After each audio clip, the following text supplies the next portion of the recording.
Indian historiography various ideological framework. हमने कल देखा था कि हिस्टोग्राफी जो है उनको मेडिवल हिस्टोग्राफी उनको हम 3 तरीके से आप क्या कर सकते हो, मेडिवल नहीं सॉरी मॉडर्न, क्लोनियल हिस्टोग्राफी है, ओरिएंटलिस्ट हिस्टोग्राफी और नेशनलिस्ट हिस्टोग्राफी। क्लोनियल हिस्टोग्राफी मतलब क्या कि मतलब वो ब्रिटिश के ऑफिसर्स लिख रहे हैं और ये बता रहे हैं कि ब्रिटेन जो है वो कितना डोमिनेटिंग है, मतलब ब्रिटेन के पर्सपेक्टिव से ब्रिटेन बहुत अच्छा है उसने मतलब, और ये इंडिया के जो कल्चर है उसको वो क्या बता रहे हैं कि ये अनसिविलाइज है, इनको कुछ नहीं आता, हम बताएंगे इनको कैसे रहना है, अंडरस्टैंड। दूसरा क्या है, ओरिएंटलिस्टिक हिस्टोग्राफी। ओरिएंटलिस्टिक हिस्टोग्राफी ये भी ब्रिटिश ऑफिसर्स से नहीं लिखा, लेकिन ये इनका जो आप बोलोगे ना कि एनालाइज था या इन्होंने जो पर्सपेक्टिव दिया वो थोड़ा सा क्या था, न्यूट्रल था। मतलब ये ब्रिटिश के बारे में बता रहे, इंडिया के बारे में बता रहे, लेकिन ये रैशनलाइज चीज़ों को बता रहे कि इंडिया के कल्चर में ये चीज़ें हैं, अंडरस्टैंड। लेकिन इसको ये ऐसा नहीं बोल रहे कि ये बहुत बैकवर्ड है, ऐसा है, एक रैशनल, मतलब अच्छा भी नहीं बता रहे, बुरा भी नहीं बता रहे, जस्ट बता रहे कि इंडिया के कल्चर में ये चीज़ें है। उसके बाद आता है आपका नेशनलिस्ट हिस्टोग्राफी। नेशनलिस्ट हिस्टोग्राफी मतलब क्या, ये किन्होंने लिखा होगा, जो आपके फ्रीडम फाइटर्स थे, जिनको लगता था, जो बहुत ज़्यादा मोटिवेटेड थे, उनको लगता था ब्रिटिश ने हमारे साथ बहुत बुरा किया है, हमें अपने कंट्री के लिए मतलब हमें फ्रीडम चाहिए। तो जो मोटिवेटेड थे, इंडिया को फ्रीडम दिलाना चाहते थे, तो उनको ऐसा लगता था ना कि ब्रिटिश ने हमारे साथ बहुत बुरा किया, तो वो बताते थे कि ब्रिटिश ने जो बताया है हमें कि हम अनसिविलाइज है, नहीं हम तो बहुत अच्छे हैं, हम सोने की चिड़िया थे, अंडरस्टैंड। इन्होंने हमारे साथ, इन्होंने जो आपको हिस्ट्री बताई है वो हिस्ट्री बहुत गलत है, अंडरस्टैंड। ये हमें अनसिविलाइज बोलते हैं, हम हैं, मतलब ये ऐसा लिखते हैं नेशनलिस्ट लोग कि हमने पूरे वर्ल्ड को सिविलाइज किया, तो ये हमें अनसिविलाइज कैसे बोल सकते हैं। मतलब जो कल्चर है, बहुत सारी चीज़ें हैं, लैंग्वेज है, ऐसा माना जाता है कि इंडिया के कल्चर से डेवलप हुआ है, हम उनसे बहुत ज़्यादा क्या थे, एडवांस थे उनके आने से पहले। मतलब हमारे यहाँ बहुत सारे आप बोलोगे आयुर्वेद डेवलप था, या बहुत सारी चीज़ें, एस्ट्रोलॉजी डेवलप थी कि हम मतलब आप स्काई को देख रहे हो, उनके जो स्टार्स हैं उनसे आप बहुत सारी चीज़ें पता कर रहे हो, अंडरस्टैंड। मतलब हमारा कल्चर बहुत ज़्यादा डेवलप है। जो इन्होंने बताया था ना क्लोनियलिस्ट हिस्टोग्राफी ने, इनको नेशनलिस्ट हिस्टोग्राफी ने क्या क्या पूरा अपोज किया। वो क्या बताते थे क्लोनियलिस्ट हिस्टोग्राफी कि इंडियंस आर अनसिविलाइज, उनको कपड़े पहनने के ढंग नहीं है, उनको कैसे रहना है, वो साइंटिफिक टेम्पर नहीं है उनके अंदर। तो ये बोलते थे कि नहीं हम बहुत ज़्यादा एडवांस है, अंडरस्टैंड, बस हमें बताया गया है कि हम ऐसे हैं, तो इसलिए जो हमारे आगे के जनरेशन उनको वो चीज़ें पता नहीं है। हमने वेद नहीं पढ़े क्योंकि उन्होंने बोला था कि वेद इनमें कुछ नहीं लिखा है, इनको तो मतलब कुछ ये बहुत ही बैकवर्ड नॉलेज दिया गया है इसमें। तो लेकिन उन सब हम फिर बाद में हमने पढ़ा नहीं, इसलिए हमें उनके बारे में नहीं पता है। अभी हमें नहीं पता है कि वेद में क्या लिखा है, आयुर्वेद है, अलग अलग वेद है, आपके यजुर्वेद है, अथर्ववेद है, उसमें क्या लिखा है अभी आपको पता है क्या? क्यों? क्योंकि अभी जो बुक लिखी गई वो भी किन्होंने ऐसा, ये जो आप बोलते हो ना अभी जो तुम पढ़ रहे हो, जो स्टाइल ऑफ एजुकेशन अभी है, वो किसने दिया है? ब्रिटिश ने, ठीक है। आप तो इसलिए हमें पता नहीं है कि हमारे खुद के जो कल्चर है उसमें क्या है।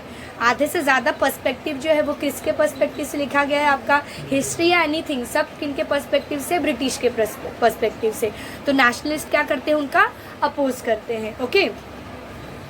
Colonialist histographhy. In the early scholars who study and wrote Indian history were mainly British officers and Christian missionaries.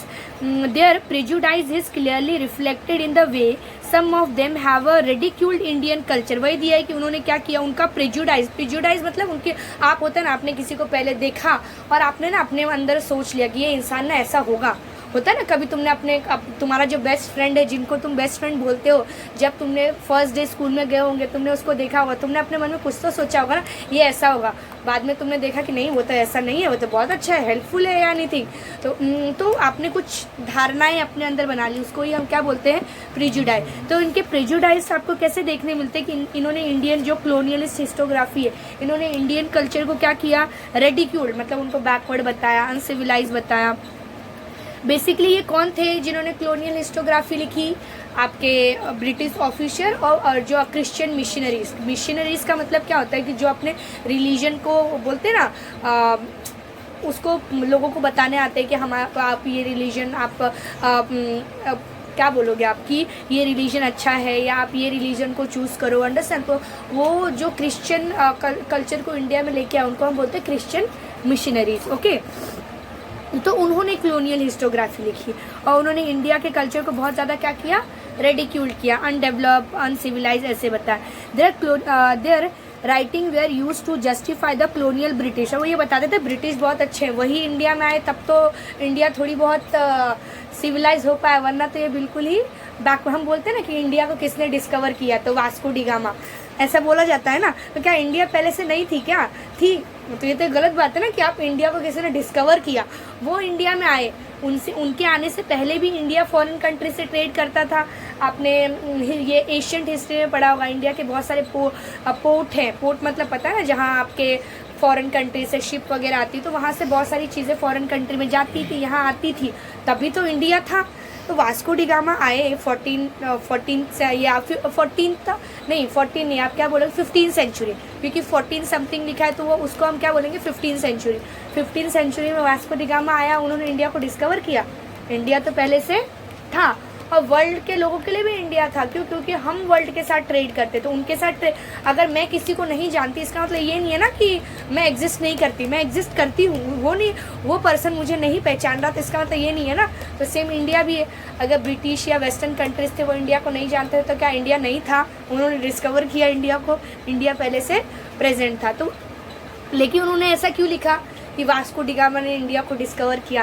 क्योंकि वो किसको जस्टिफाई कर रहे हैं? ब्रिटिश रूल को जस्टिफाई कर रहे हैं कि देखो हमने तुम्हें डिस्कवर किया। समझ आ रहा है? The 5 volume of their writing were use to, यही चीज़ ये है कि उनकी जो राइटिंग है वो क्या करती है, जस्टिफाई करती थी ब्रिटिश रूल को। ओके और आपके बुक में बहुत सारी चीज़ें हैं जो ब्रिटिश रूल को क्या करती है, जस्टिफाई करती है, अगर आप अच्छे से क्या करोगे, रीड करोगे। The 5 volume of Cambridge History of India published during the 1922 to 1937 CE are distinct example of colonial historiography। तो इन्होंने 5 वॉल्यूम, मतलब पता है सीरीज टाइप में, एक टॉपिक के ऊपर या एक बुक को उन्होंने 5 सीरीज में डिवाइड किया, और नाम क्या था उसका, Cambridge history of India. Okay अब उसके बाद हम क्या पढ़ेंगे, ओरिएंटलिस्ट हिस्टोग्राफी। ये कैसे थे, न्यूट्रल होता है ना, मतलब ना ही अच्छा ना ही बुरा, मतलब जो है वो बताया उन्होंने। Understand? Many European scholars felt curious about the, मतलब ये ऐसे लोग थे जो ना बहुत, जब उन्होंने देखा कि ये तो पार्शियल पर्सपेक्टिव वाले हैं ना, जो बोल रहे कि इंडिया का कल्चर बुरा, हम अच्छे, लेकिन ये थोड़े से उनमें समझदार मतलब नॉलेजेबल लोग थे। नॉलेजेबल मतलब जिनको क्यूरियोसिटी हुई, ओके इंडिया इतना, इनके यहाँ इतने एग्जाबिशन मिल रहे हैं, इनका इतना सारा बुक्स है, वेद है, तो इनका कल्चर कुछ तो होगा। तो उन्होंने वो कल्चर को पढ़ना स्टार्ट किया। जब होता है ना कि आप किसी पर्टिकुलर टॉपिक के लिए क्यूरियस होते हो कि ये पढ़ना है, तो आप उसके ना बहुत सारी चीज़ें पढ़ते हो, फिर तुम्हें पता चलता है कि ये ऐसा है। ओके अगर समझो किसी ने बताया कि एलियन आया है, फिर कोई क्यूरियस हो जाता है, वो पढ़ता है कि सच में एलियन आया, फिर पता चलता नहीं ये तो ऐसा कुछ फेक था। तो इन्होंने भी उनको पढ़ना स्टार्ट किया इंडियन के कल्चर को। फिर इन्होंने एक बोलते ना कि एक अपना जो पर्सपेक्टिव है वो दिया। वो पर्सपेक्टिव ब्रिटिश के पॉइंट ऑफ व्यू से भी नहीं था, और इंडिया को भी वो ऐसा मतलब कि इंडिया बहुत अच्छा है ऐसा कुछ, उन्होंने बस एक नॉलेज शेयर करने का काम किया। ठीक है कि इन्होंने नॉलेज शेयरिंग का काम किया। Orientalist historiography. Many European scholars felt curious about the civilization and countries of the East. East मतलब obviously ब्रिटेन वगैरह जो है हमारे लिए वेस्ट है, तो वो जो वेस्टर्न कंट्री है उनके लिए हम क्या है, ईस्ट है। सिर्फ इंडिया ही नहीं, इंडोनेशिया हो गया, चाइना हो गया, ये सारे कंट्रीज उनके लिए क्या होंगे, ईस्ट होंगे। Okay Some of the scholars felt admiration and respect for them. The scholars were known as a Orientalistic. ठीक है, तो इनको क्या मतलब, इनको लगा ना कि हाँ सच में ये थोड़ा तो मतलब इनका कल्चर मतलब है, पढ़ना तो बनता है। अंडरस्टैंड? तो इन्होंने पढ़ना स्टार्ट किया इनके कल्चर को। जैसे तो होता है ना कि समझो तुम्हारे दो दोस्त हैं, तुम्हारी ना किसी से लड़ाई हो गई, वो उसने कोई चीज़ बोला, तो तुम्हारा एक फ्रेंड है जो बिल्कुल बड़ा नहीं चल गलत है, लेकिन तुम्हारे बोलते ना इन डीप ऑफ योर हार्ट आपको लगा, दूसरे पर्सन को लग रहा है कि कुछ तो सही बोल रहा था, ये मेरा फ्रेंड जो बोल रहा है ना वो शायद उसका मेथड गलत है सॉल्व करने का, वो जो अपोनेंट है ना वो सही बोल रहा है, लेकिन वो ना आगे नहीं आ पाता क्योंकि उसका जो बेस्ट फ्रेंड है वो उसको बोलता है कि तू कैसे आगे बोलेगा, अपने फ्रेंड को अपोज नहीं करना चाहता। तो ओरिएंटलिस्टिक वो वैसे फ्रेंड है जो अपने कॉलोनियलिस्ट फ्रेंड के वजह से, मतलब ऑब्वियसली दोनों एक ही है कि ये भी ब्रिटिश तो इसका अपोज तो नहीं कर सकते, लेकिन ऐसे है कि इनको डीप ऑफ द हार्ट लगता है कि ये तो सही था। समझ आया? लेकिन ये बता नहीं पा रहे हैं बिकॉज ऑफ हर और हिज फ्रेंड। समझ आ रहा है? अपने फ्रेंड को नाराज़ नहीं करना चाहता। तो वो कौन है, ओरिएंटलिस्टिक हिस्टोग्राफी। लेकिन इसको पता है कि वो कल्चर डेवलप है, इसलिए उसने पढ़ा ना, या इसलिए तुम्हारे फ्रेंड ने उसकी बात सुनी, उसको लग रहा है कि वो पर्सन क्या है, करेक्ट है। समझ आ रहा है। दिस स्कॉलर वे, उनको हम क्या बोलते थे, ओरिएंटलिस्टिक। ओरिएंटलिस्टिक मतलब उन्होंने ओरिजिन मतलब स्टार्ट किया पढ़ना। पहले तो वो सिर्फ ऐसे ही विदाउट एनी ऑब्जेक्टिव बता रहे थे ना, कल्चर ऐसा, ये कल्चर ऐसा, लेकिन इन्होंने क्या किया, ओरिएंट मतलब एक पर्सपेक्टिव डेवलप किया, पढ़ना स्टार्ट किया, सच में चीज़ों को जानना स्टार्ट किया। समझ आया। The Orientalists study the similarity between the Sanskrit and some of the European language. They focus more on the Vedic tradition, Sanskrit literature. Their study result into the formulating the notion of ancient language that could be the mother of all Indo-European language. अब इन्होंने क्या किया, वेद को पढ़ना start किया, जो हमें नहीं पता है, अभी तक भी हमने नहीं पढ़ा है, ठीक है। और इन्होंने इंडिया के जो अलग अलग लैंग्वेज है उनको पढ़ना स्टार्ट किया, संस्कृत को पढ़ना स्टार्ट किया। तो इनको ऐसे लगा कि सारे लैंग्वेजेस ना कहीं एक ही लैंग्वेज से ओरिजिनेट हुआ है, ठीक है। और कहीं ना कहीं इनको भी लगता था कि वो लैंग्वेज ना संस्कृत है, ठीक है। जैसे हम इंडिया के भी दूसरे लैंग्वेजेस देखते हैं, मराठी हो गई, हिंदी हो गया, अंडरस्टैंड, ये जो अलग अलग लैंग्वेजेस हैं, ये लैंग्वेज कहीं ना कहीं कहाँ से ओरिजिनेट हुआ है, संस्कृत से ओरिजिनेट हुआ है। हमने पहले पढ़ा था ना, जैसे मदर है तो संस्कृत में मातृ ऐसा होता है, अंडरस्टैंड। फिर कोई और भी लैंग्वेज होगा उसमें भी वो सेम मतलब मराठी हो गया तो मराठी में नहीं, हिंदी में माँ बोला जाता है, तो ये थोड़े बहुत सेम है ना। तो ऐसे कहते हैं सारे जो लैंग्वेज है, चाहे इंडियन लैंग्वेज है, ईस्टर्न कंट्रीज़ के लैंग्वेज है, वेस्टर्न कंट्रीज़ के लैंग्वेज, ये सारे लैंग्वेजेस का ना कुछ पर्टिकुलर सेम है, अंडरस्टैंड। तो उन्होंने ऐसा बताया कि कहीं ना कहीं इनका ओरिजिन क्या है, सेम है, understand. In 1784, Sir William Jones founded the Asiatic Society in Kolkata. It opened the doors for research in the ancient Indian literature and history. मतलब एक सोसाइटी डेवलप किया, एक ऑर्गेनाइजेशन बनाया। किसने बनाया, sir John William Jones, okay. उन्होंने क्या बनाई, Asiatic Society in Kolkata, okay. तो उसकी वजह से वो एक ऑर्गेनाइजेशन बन गया, तो उसकी वजह से बहुत ज़्यादा रिसर्च वगैरह जो है वो एक डोर ओपन हो गया कि लोग रिसर्च कर रहे थे, लोगों को पता था कि ये पर्टिकुलर ऑर्गेनाइजेशन है जो उसको क्या कर रहा है, सपोर्ट कर रहा है, okay. Among the orientalistic scholars Friedrich Max Muller deserve a special mention. अब इनके लिए स्पेशल मेंशन डिजर्व किया है, तो ऑब्वियसली इन्होंने कुछ स्पेशल काम किया होगा, ठीक है। In his opinion Sanskrit was the most ancient language of the Indo European language. अब ये जो आपके क्या नाम है इनका, फ्रेडरिच मार्क्स, इन्होंने क्या बोला कि ऐसा लगता है कि सारे जो लैंग्वेज डेवलप हुए कहाँ से डेवलप हुए हैं, संस्कृत से। मतलब ये बंदा नॉलेज तो दे रहा है ना दुनिया को, ऐसा तो नहीं बोल रहा है कि इंडियन कल्चर अनसिविलाइज है, इनको कुछ नहीं पता, हमने जो किया है, ये सच बता रहा है, okay. Here we deeply interested in the Sanskrit literature. He first translated the Sanskrit text Hitopadesha in German language. फिर इंडिया के बहुत सारे बुक्स हैं जिनको जो आपके वेस्टर्न कंट्रीज़ के स्कॉलर्स थे उन्होंने क्या किया, अपने अपने लैंग्वेज में ट्रांसलेट करना स्टार्ट किया।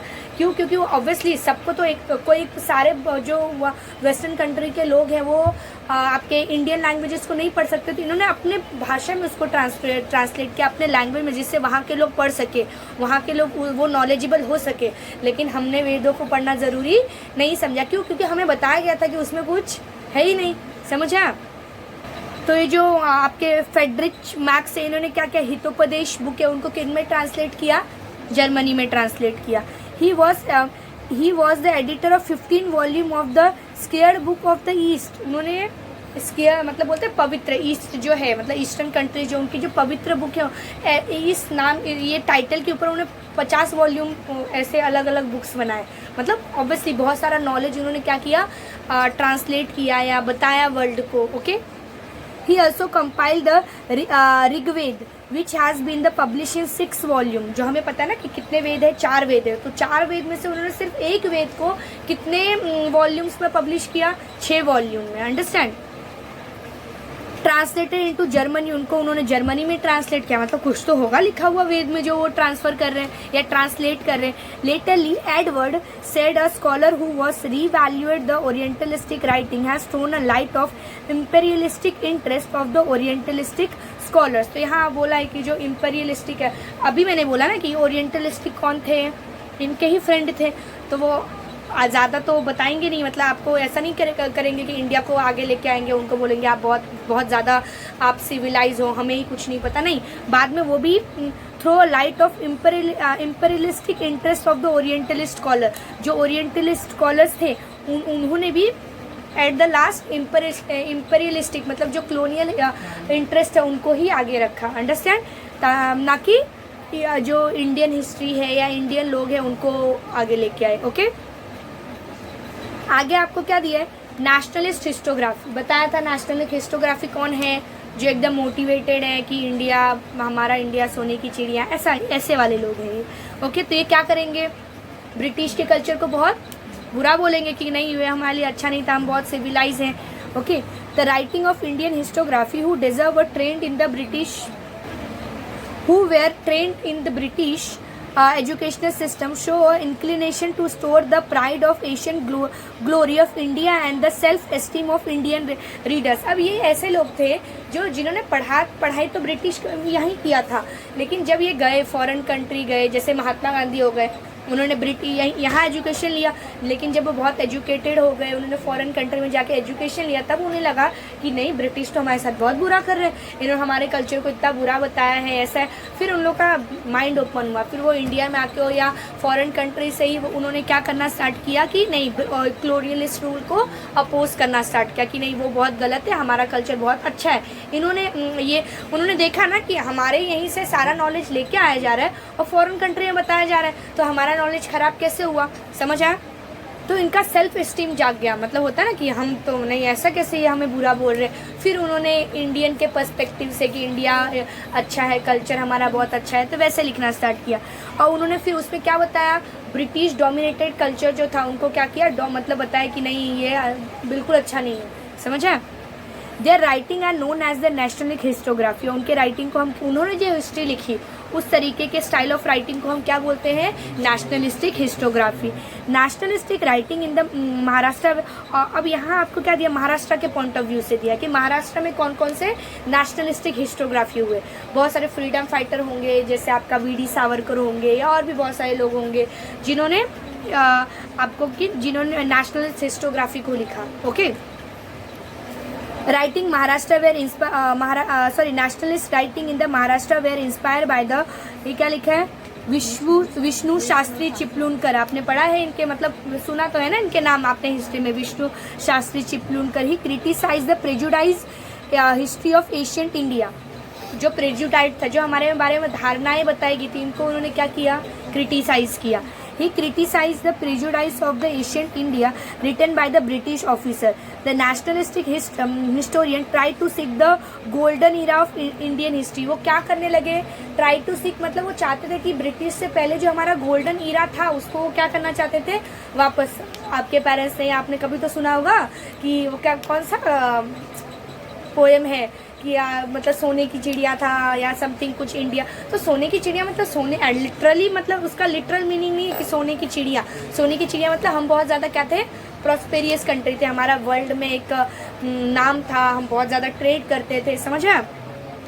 वर्ल्ड के जीडीपी में हमारा बहुत बड़ा क्या था, कंट्रीब्यूशन था। ओके, जैसे अभी हम देखते हैं ना कि यूएसए है या चाइना है, उसी तरीके से हम थे वो टाइम पे ब्रिटिश के आने से पहले। Okay, they are at a time blamed for ignoring the critical analysis of the historical truth. Mahadev Govind Ranade, Ramkrishna Gopal Bhandarkar, Vinayak Damodar Savarkar, Rajendra Lal Mishra, मतलब ये सब जो नाम दिए गए हैं, किनके नाम दिए गए हैं आपको, ये नेशनलिस्ट हिस्टोग्राफी इनके, समझ आया। ऑब्वियसली ये नेशनलिस्ट है तो ये फ्रीडम फाइटर में भी फ्रीडम फाइटर होंगे। ओके, आगे आपको क्या दिया है, रमेश चंद्र मजूमदार, काशी प्रसाद जायसवाल। ये काशी प्रसाद जायसवाल ना इम्पोर्टेंट है, आपके फिल इन द ब्लैंक्स में आएगा आगे, ठीक है। मतलब इसको ऐसे बोला जाता है कि ये काशी में गए, मतलब काशी में जाके उन्होंने प्रसाद खाया जायसवाल जी ने, तो काशी प्रसाद जायसवाल इम्पोर्टेंट नेम है, फिल इन द ब्लैंक्स में आएगा। Radha Kumud Mukherjee, okay, Bhagwan Lal Indraji, Vasudev Vishnu Mirashi, and Anand Sadashiv Altekar okay are the name of the some renowned scholars among the nationalist historiography. मतलब ये महाराष्ट्र में जो नेशनलिस्ट हिस्टोग्राफी थे उनमें जो फेमस है उनके यहाँ आपको नेम लिख के दिए गए हैं।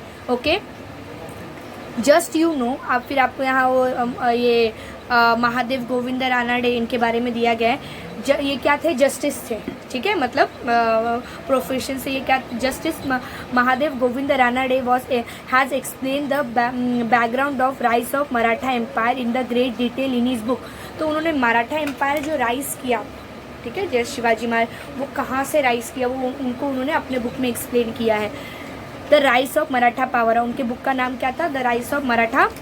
According to him, it was not like a sudden erupted forest fire, but the ground for it in the Maharashtra on the social, cultural, religious level was getting ready over the prolonged period। मतलब ये क्या बोल रहा है कि ऐसा नहीं कि अचानक से कोई चीज़ हुआ, मराठा राइज कर गए, अंडरस्टैंड उनका नहीं, वो बहुत ही स्मॉलर लेवल से स्टार्ट हुआ, फिर जाके वो इतनी बड़ी क्या बनी, एक एम्पायर बनी जिसने पूरे और मतलब ऑलमोस्ट उन्होंने पूरे इंडिया को क्या किया था, अपने कंट्रोल में लाया था मराठा पावर। तो उनका राइज कहाँ से हुआ, इन्होंने उनके बताया कि मतलब जो स्मॉलर लेवल पे जो कॉमन लोग हैं उनका क्या रोल था उसमें, वो सारी चीज़ें बताई गई है। ओके आगे क्या दिए हैं? Rajwade is well known for his writing in Maratha on the varied subject like the history, linguistic, entomology, grammars, etc. He was of the firm opinion that we should write our history। मतलब वो क्या बोलते थे ये राजवाड़े कि हमें अपनी history ना खुद लिखनी चाहिए। हम ब्रिटिश के पर्सपेक्टिव वाला हिस्ट्री पढ़ रहे हैं, उससे अपना पॉइंट ऑफ व्यू डेवलप कर रहे हैं, वो नहीं, आप एनालाइज करो और अपनी हिस्ट्री खुद लिखो। Okay he compile edited 22 volume of the क्या दिया है आपको यहाँ? मराठा से इतिहास से साधने, मतलब मराठी का जो मतलब है ना, महाराष्ट्र है या मराठी है, उनके हिस्ट्री जो है, इतिहास है, उनके साधने मतलब आप बोलोगे कि वो कैसे आप जान सकते हो, साधन मतलब पता है ना कि आप वो हाँ sources. Okay he wrote very he wrote very scholarly prefaces to each of the 22 volume। prefaces मतलब किसी बुक का ना एक प्रीफेज होता है, मतलब वो बुक में क्या क्या चीज़ें दी है वो उनके ना एक प्रीफेज होता है, उस पर लिखा होता है इन शॉर्ट ब्रीफ में। तो उन्होंने ये जो 22 वॉल्यूम है इनके प्रीफेजेस बहुत ही अच्छे से लिखा था। ही stated history is the all inclusive image of the past society। it does not include only the history of political image, conspiracies and the war for seizing the power। ये भी हमने पहले ही पढ़ा था कि जो आप मॉडर्न पर्सपेक्टिव है वो क्या बोलता है कि हिस्ट्री का मतलब ये नहीं कि किंग क्वीन उनके कॉन्स्पिरेसीज, किसने किसको मारा, कौन सा किंग था, नहीं, आप कॉमन लोगों की हिस्ट्री पढ़ो कि कल्चर कैसा है, सोसाइटी कैसी थी, क्लाइमेट कैसे थी, ये भी ये बताते हैं, अंडरस्टैंड, उनको हम हिस्ट्री बोलते हैं। He insisted that history should be written only using the authenticate documenting source। मतलब ये मॉडर्न हिस्टोग्राफी का पर्सपेक्टिव बता रहे कि हिस्ट्री हमें कैसे पढ़ना चाहिए, एक वैलिड सोर्स से हिस्ट्री डिराइव होनी चाहिए, इमेजिनरी स्टोरी नहीं होनी चाहिए। वो जो हिस्ट्री है वो सिर्फ किंग क्वीन उनके कल्चर उन पे नहीं डेवलप होके आपको पूरा मतलब कॉमन लोगों के बारे में बताना चाहिए। Okay Nationalist historiography helped in the triggering of the independence a movement of the Indian people against the British। मतलब उन्होंने इंडिपेंडेंस में बहुत बड़ा रोल प्ले किया। वो बताना चाहते थे कि क्योंकि लोग बहुत मोटिवेटेड हो रहे थे ना उनके राइटिंग से, अपनी हिस्ट्री पढ़ के। In this aspects, the book The Indian War of Independence 1857 written by the Vinayat Damodar Savarkar is of the great importance। जो 1857 का वॉर हुआ था, जो आपके बहुत सारे ट्राइबल लोग थे या अंडरस्टैंड उन्होंने किया, तो एक्चुअली ना ब्रिटिश इसको ना वॉर ऑफ इंडिपेंडेंस नहीं बोलती, ये क्या बोलती है कि लोग अपने मोटिव के लिए लड़े थे। मतलब जो ट्राइबल लोग हैं या बहुत सारे लैंड लॉर्ड्स हैं, तो उनको ना ये लोग वॉर ऑफ इंडिपेंडेंस नहीं बोलते ब्रिटिश पर्सपेक्टिव से। वो क्या बोलते हैं, ये म्यूटिनी थी। म्यूटिनी का मतलब क्या है कि ये वो मतलब लोग अपने बेनिफिट के लिए लड़ रहे थे, उनका कोई मोटिव नहीं था कि हमें इंडिया को क्या देना है, फ्रीडम देना है। कौन से वॉर को, 1857। लेकिन वीडी सावरकर क्या बोलते हैं कि नहीं, हमने 1857 में जो वॉर लड़ी थी ब्रिटिश के आगे, चाहे वो छोटे छोटे ग्रुप में ही क्यों ना लड़ी थी, कि मतलब झारखंड और छत्तीसगढ़ वगैरह जो ट्राइबल लोग हैं वो लड़ रहे हैं, जो नॉर्थ इंडिया के लोग हैं वहाँ के जो लैंड लॉर्ड्स हैं वो लड़ रहे हैं, मतलब सबका अपना अपना गोल था। लेकिन ये तो मतलब वो ये बोल रहे कि नहीं, वो भी क्या था, ये इंडिया के लिए ये आपका फ्रीडम मतलब वॉर ऑफ इंडिपेंडेंस ही था, अंडरस्टैंड। लेकिन ब्रिटिश क्या बोलते हैं कि वो क्या था, म्यूटनी था, अंडरस्टैंड। म्यूटनी मतलब नॉर्मल ऐसा दंगा था वो, लेकिन वो वी.डी. सावरकर क्या बोलते हैं कि वो म्यूटनी नहीं, वो क्या थी, ये वॉर ऑफ इंडिपेंडेंस, अंडरस्टैंड। और कब लिखा था इन्होंने ये जो ये किसने लिखा था ये book, the Indian war of independence 1857, Vinayak Damodar Savarkar, VD. Savarkar भी बोलते हैं इन्हें, ठीक है। The nationalist historiography provided a momentum to writing of the regional history too. As a result of the attention of historian was drawn to the geographical condition and history of South Indian region. मतलब यहाँ आपको मैंने अभी बोला ना कि India का culture उन्होंने बताया, फिर लोग मोटिवेट हुए, अंडरस्टैंड, जिसने किसने हेल्प करी, जो आपके फ्रीडम है वो आपका इंडिया को नेशनलिस्ट जो थे, नेशनलिस्ट मतलब जो फ्रीडम फाइटर थे, उसके ये नेशनलिस्ट हिस्टोग्राफी के वजह से बहुत सारे फ्रीडम फाइटर क्या हुए थे, मोटिवेट हुए थे इंडिया को क्या दिलाने के लिए, फ्रीडम दिलाने के लिए, ओके। अब आपको क्या दिया, historiography in the post independent era. Post independent era का मतलब क्या है, इंडिपेंडेंस के बाद। कब मिली इंडिपेंडेंस हमें, 1947, ओके। तो उसके बाद जो हिस्ट्री लिखी गई, मतलब जिस तरीके से हिस्ट्री लिखी उसको हम क्या बोलते हैं, मतलब उसमें भी अलग अलग टाइप है ना, उनको हम यहाँ स्टडी करेंगे, okay. Now along with the writing of the annalistic dynastic history, the culture, social and economical history, क्योंकि अब इंडिपेंडेंस मिल गई ना आपको, तो आप सिर्फ डायनेस्टिक हिस्ट्री नहीं लिख रहे हो, अब आप क्या कर रहे हो, कल्चरल, सोशल, सोसाइटी कैसी है वैसी हिस्ट्री लिख रहे हो, इकोनॉमी कैसी है, been return scholars of the post independence era been to feel the need of writing history on various community. वो उनको क्या लगा कि अलग अलग कम्युनिटी के ऊपर हिस्ट्री लिखना चाहिए, science, economic system, political system, ideology, culture, मतलब कल्चर के बारे में, पॉलिटिकल सिस्टम के बारे में, ठीक है, आपके इकोनॉमी के बारे में, वो उनका इकोनॉमी का सिस्टम कैसा है, पॉलिटिकल से, क्योंकि अब इंडिया इंडिपेंडेंट हो गया, अंडरस्टैंड, तो इनका एक पॉलिटिकल सिस्टम होगा, एक इकोनॉमी होगी, उन सब के ऊपर आप हिस्ट्री लिख रहे हो, understand. The historiography of this era has been influenced mainly by the three ideology. ये जो आपका प्री इंडिपेंडेंस था, सॉरी पोस्ट इंडिपेंडेंस जो आपका हिस्टोग्राफी है वो मेनली कितने टाइप का है, तीन। कौन सा है, मार्क्सिस्ट, सबाल्टन हिस्ट्री और फेमिनिस्ट हिस्ट्री। मार्क्सिस्ट हिस्ट्री मतलब क्या होता है कि जो ऐसे बोलते हैं कि दो सोसाइटी में ना दो लोग होते हैं, दो टाइप के लोग होते हैं, दो लोग क्या, ओके, दो टाइप के लोग होते हैं, एक होते हैं हैव, एक होते हैं हैव नॉट्स। हैव मतलब जिनको बोलते हैं कि सब कुछ है उनके पास, उनको टेंशन नहीं है कुछ। एक होते हैं कि जिनके पास कुछ नहीं है, उनको पूरी लाइफ स्ट्रगल ही करना है, कि अब हो गया ये करना, इसके बाद ये करना, मतलब पूरा लाइफ उनका स्ट्रगल से ही भरा है। ऐसे दो तरीके के लोग होते हैं। तो ऐसा बोलते हैं कि जिनके पास हैव मतलब जो प्रोस्पेरियस है, जिनके पास सारी चीज़ें हैं, वो क्या करते हैं, जिनके पास कुछ भी नहीं है, या जो हैव नॉट्स है उनको क्या करेंगे, वो जो हैव्स होते हैं वो क्या करते हैं, हैव नॉट्स को एक्सप्लॉइट करते हैं। फॉर एग्जांपल इंडस्ट्रियलिस्टिक है, वर्कर है, तो इसमें हैव कौन होगा, इंडस्ट्रियलिस्टिक, और वर्कर कौन होगा, हैव नॉट्स होंगे। तो उनमें रिलेशन ही ऐसा होता है कि वो मतलब ऐसा मिलजुल के वो रह ही नहीं सकते। ये एक हैव है, एक हैव नॉट है, वो उसको एक्सप्लॉइट करेगा, ये चाहेगा कि मैं एक्सप्लॉइट ना हूँ, तो वो ये सारी रिलेशन को आपको मार्क्सिस्ट हिस्ट्री में बताया है, अंडरस्टैंड। फिर सबाल्टन हिस्ट्री मतलब क्या होता है कि इसमें आपको रहता है कि सबाल्टन मतलब होता है कि जो ऐसा सोसाइटी का एक सेक्शन जो ना हमेशा डाउन ट्रोडन रहा है। डाउन ट्रोडन मतलब आप समझ लो लोअर कास्ट है, या एक particular section of the society है जिनको सोसाइटी ने आगे आने नहीं दिया।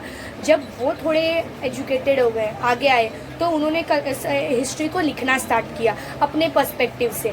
ऑब्वियसली अगर किंग हिस्ट्री लिख रहा है, ठीक है, तो वो तो बताएगा कि सोसाइटी बहुत अच्छी है, मैं जाता हूँ तो रोड पे फूल बिछे हुए रहते हैं, चलने में कोई तकलीफ नहीं है, मेरे घर पे 4 लोग पानी लेके आते हैं, मुझे कुएं पे जाने की ज़रूरत नहीं। लेकिन अगर उसी टाइम का मतलब जो ऐसा पर्सन है, downtrodden society of the person, अगर वो हिस्ट्री लिख रहा है, वो ऐसा दिखेगा क्या, वो बोलेगा कि पानी की कमी है, मेरे घर पर पानी नहीं आता, लाइट नहीं आता है, तो उसका पर्सपेक्टिव अलग हो गया। और जो हैव है उनका पर्सपेक्टिव, जो आपके बोले सॉरी जो हायर सेक्शन है उनका पर्सपेक्टिव अलग हो गया। तो ये सबाल्टर्न हिस्ट्री में आपको उनका पर्सपेक्टिव देखने मिलता है जो क्या है, डाउन ट्रोडन सोसाइटी है, मतलब जो आपके down trodden section of the society. समझ आ रहा है। और फेमिनिस्ट हिस्ट्री तो समझ ही आया होगा। फेमिनिस्ट मतलब जो वुमेन के पॉइंट ऑफ व्यू से लिख रहे हैं, ऐसा नहीं कि वुमेन्स लिख रही है, नहीं, वुमेन भी अगर हिस्ट्री लिख रही है उसको भी हम हिस्टोग्राफी बोलेंगे। अगर कोई ऐसा पर्सन है जो वुमेन के पर्सपेक्टिव से हिस्ट्री को लिख रहा है उसको भी हम क्या बोलेंगे, फेमिनिस्ट हिस्टोग्राफी। समझ, ऐसे राजा राम मोहन रॉय थे जिन्होंने वुमेन्स को आगे लेके आए, तो उन्होंने भी फेमिनिस्ट हिस्टोग्राफी लिखी।